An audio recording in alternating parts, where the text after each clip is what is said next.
Alrighty, so today we're going to be demonstrating another simple circuit. So mostly what this circuit is about is showing off different types of ways that we can control current. So here we have the same switch as video 1, but we're connected to both of its poles this time. So we're going to see some different behavior out of this switch that just shows the functionality it possesses. In addition, we have a rheostat, or a variable resistor, that is hooked up with another resistor because I don't want to drop all of my current over my LED. Last time I showed you guys some popping LEDs. We want to prevent that. LEDs always go great with other resistors just as protection.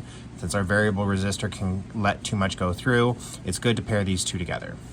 This one is a photoresistor. It is light sensitive, and you're going to see how that works here in a second. But it does not need something to pair with this. We could put one on if we wanted, but we're not going to put too much through it. And then this is just a regular button. We call the regular button. This one's just a press and release. So it has a different functionality from this one. So I wanted to demonstrate it. And so real quick, let's put power to this. And immediately you notice several of the LEDs come on and 2 of them don't, right? So if we look at our first switch and we press that down, we can see when it's depressed, this light comes on, and when it's undepressed, this light comes on.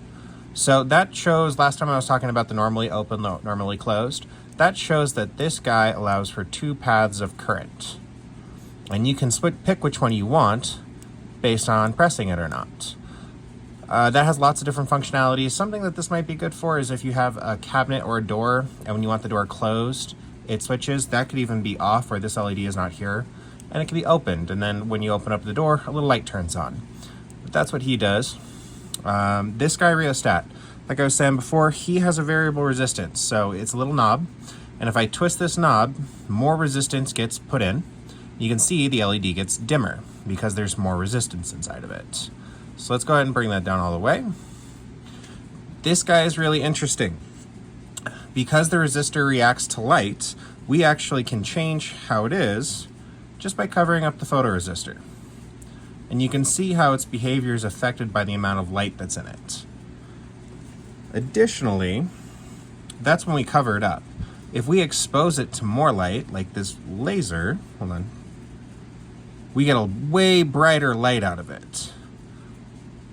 So the more light it sees, the less resistance it has. The less light it sees, the more resistance it has. And this last one is a simple switch. It's just a depression switch like the first one, but it only has one state. If you press it, it opens, and if you unpress it, it closes. And that is all this one does. So there's some couple of different ways to control our circuit. Hope you enjoyed it. Bye.